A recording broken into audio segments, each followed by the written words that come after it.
Saya Sarahani binti Syukri yang mengangkat matrik KBJ 2108-10526. Saya ingin membentangkan assignmen tentang wabak COVID-19. Sejak mula dilaporkan pada Disember 2019, perkataan coronavirus atau COVID-19 kini menjadi perhatian dan bualan dalam segenap lapisan masyarakat, baik yang tua maupun yang muda.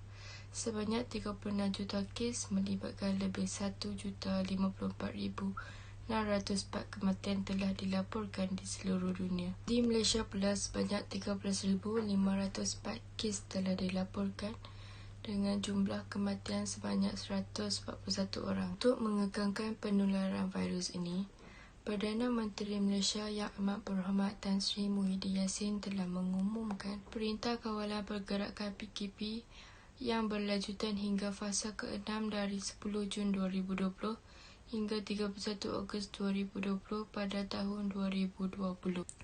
Beberapa orang saintis dari China telah berjaya membuktikan bahawa virus COVID ini mempunyai ciri persamaan sebanyak 91.2% apabila dibandingkan dengan virus pangolin cough, coronavirus dalam tenggiling dan 90.55% dengan bad cough coronavirus dalam kelawar di peringkat genom. Oleh yang demikian, tidak heranlah jika virus ini berasal daripada haiwan mamalia yang kemudiannya menjangkiti manusia. Penyakit coronavirus 2019 iaitu COVID-19 juga dikenali sebagai penyakit pernafasan, satu penyakit berjangkit yang disebabkan oleh SARS-CoV-2, novel coronavirus 2019. Ianya sejenis virus yang berkait rapat dengan virus SARS. Penyakit ini telah ditemui dan mengakibatkan pandemik secara berterusan.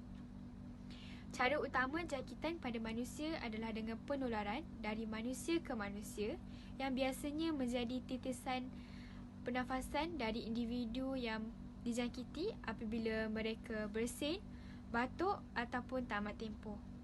Penyakit ini mempunyai tempoh inkubasi antara 2 dan 14 hari.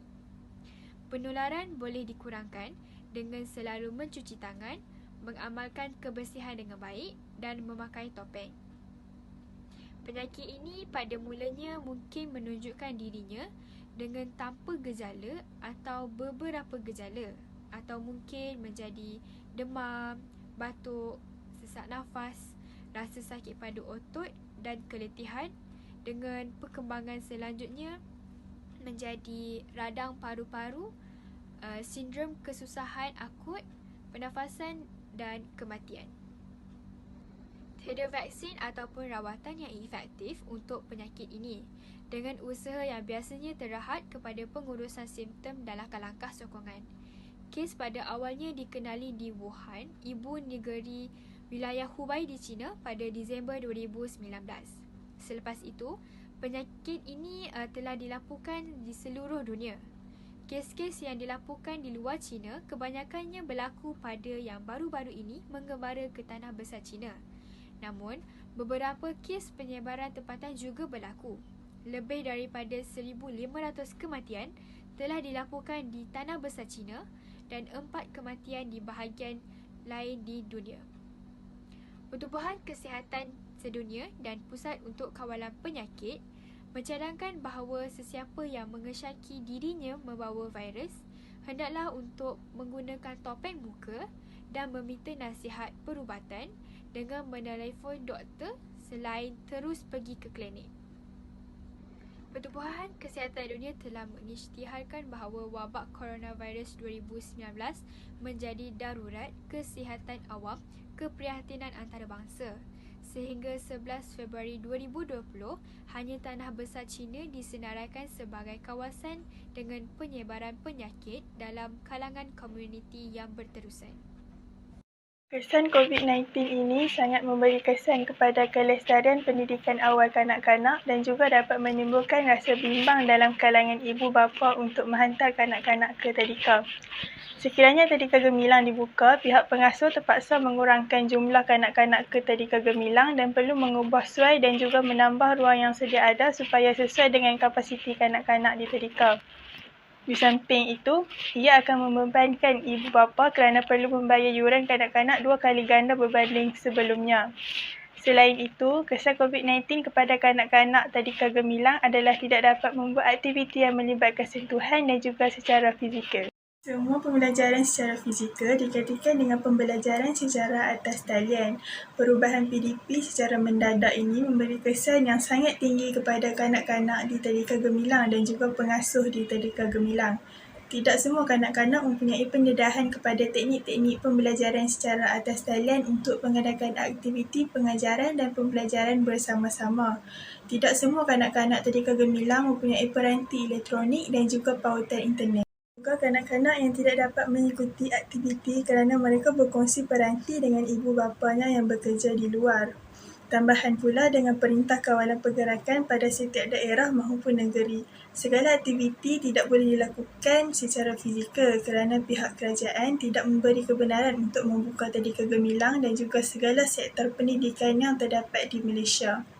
Walaupun berada di rumah, kanak-kanak dapat juga mengikuti aktiviti pembelajaran bersama pengasuh di platform Google Meet, Zoom dan sebagainya. Jadi, tiada lagi masalah keciciran bagi kanak-kanak di tadika gemilang ini. Pada cadangan saya, COVID-19 memberikan kesan besar kepada sektor pendidikan apabila lebih ramai pelajar keciciran. Tahun lalu, Tabung Kanak-kanak Pertubuhan Bangsa-Bangsa Bersatu UNICEF melaporkan 1/3 kanak-kanak dunia di negara membangun tidak mempunyai peluang untuk mendapatkan pembelajaran secara jarak jauh, khususnya melalui radio, televisyen dan internet. Di negara ini, tinjauan Kementerian Pendidikan KPM mengenai kesediaan murid terhadap pembelajaran dalam talian mendapati 1.85 juta murid tidak mempunyai peranti dan menghadapi masalah akses internet yang menafikan campaian kepada pengajaran dan pembelajaran di rumah PDPR. Tidak dinafikan, PDPR di negara ini jika merujuk kepada manual PDPR dikeluarkan KPM tahun ini adalah gabungan kaedah dalam dan luar talian. Namun, keciciran masih berlaku dan data mengenainya belum dikongsikan.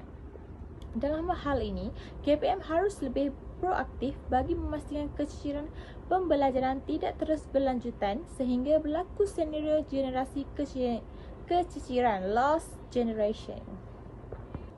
Pada peringkat ini, data kehadiran pelajar sepanjang PDPR seharusnya sudah dikongsikan kerana ia masuk fasa ketiga pelaksanaannya. Berdasarkan data ini, komuniti pendidik, ahli akademik bersama pemegang taruh lain dapat merancang pelbagai inisiatif serta tindakan bersama ke arah meningkatkan kualiti PDPR. Perkongsian data itu juga dapat mengurangkan kebimbangan terhadap keciciran pembelajaran dan penguasaan murid. Apabila PDPR disambung lagi, bermula 13 Jun lalu, masyarakat khususnya ibu bapa mula risau terhadap keciciran dan penguasaan pembelajaran anak. Perlu dilakukan manual PDPR dikeluarkan KPM sebenarnya terlalu umum dan tiada panduan tepat lagi jelas mengenai pelaksanaannya. Ketika ini, kita menyaksikan kesungguhan guru menyampaikan pembelajaran dalam talian memberkatkan pengalaman dan kesediaan mereka serta pelajar untuk mengadaptasi kaedah ini. Pelbagai pendekatan, strategi dan bahan cuba diaplikasikan sejak bermula Perintah Kawalan Pergerakan PKP pada Mac tahun lalu. Malah, ada guru tampil membuat penyelesaian serta pengubahsuaian reka bentuk pengajaran dan pembelajaran PDP semata-mata untuk memenuhi keperluan pembelajaran setiap murid dan konteks sesebuah komuniti terbabit seperti bandar, luar bandar atau pendalaman. Bagaimanapun, saban hari pembabitan pelajar pada sesi pembelajaran di rumah semakin merosot dengan isu motivasi murid terus diperkatakan. Kehadiran murid kurang memberangsangkan ditambah pula kekangan data, akses peranti dan capaian internet terbatas antara faktor penyumbang. Walaupun terdapat pembelajaran luar talian menerusi model, nota edaran maupun didik TV KPM dilaksanakan pada peringkat sekolah rendah hingga menengah. Isu keciciran pembelajaran murid maupun pencapaian pembelajaran murid masih menjadi tanda tanya. Senario keciciran ini bukan hanya disebabkan keterbatasan prasarana digital dan akses komputer, bahkan penjangkauan kecekapan guru untuk menganalisasi PDPR. Sebagai penutup, PDPR juga mengubah tanggungjawab guru. Falsafah pendidikan kebangsaan dirangka jauh sebelum kewujudan COVID-19. Justru tidak semua sasarannya boleh dicapai serta-merta. Namun, penambahbaikan sistem pendidikan sudah banyak diusahakan. Justru bagi memantapkan lagi tujuan itu, guru perlu dilengkapi kemahiran yang selari dengan perkembangan semasa bagi meningkatkan kemahiran mereka. Ia merangkumi teknik pengajaran dan pembelajaran yang lebih teratur dan mampu mengekalkan minat murid untuk fokus pada PDPR. Satu hal yang nyata, ada sebilangan murid yang tertekan kerana tidak dapat mengikuti PDPR kerana tidak mampu menyediakan peranti selain masalah liputan internet yang tidak memuaskan. Mereka sebenarnya lebih tertekan berbanding pelajar yang lain kerana merasa ketinggalan berbanding rakan lain. Dalam hal ini, guru boleh membantu mereka dengan pelbagai kaedah. Misalnya rakaman video. Malah ada guru yang gigih menghantar nota dan latihan ke rumah pelajar.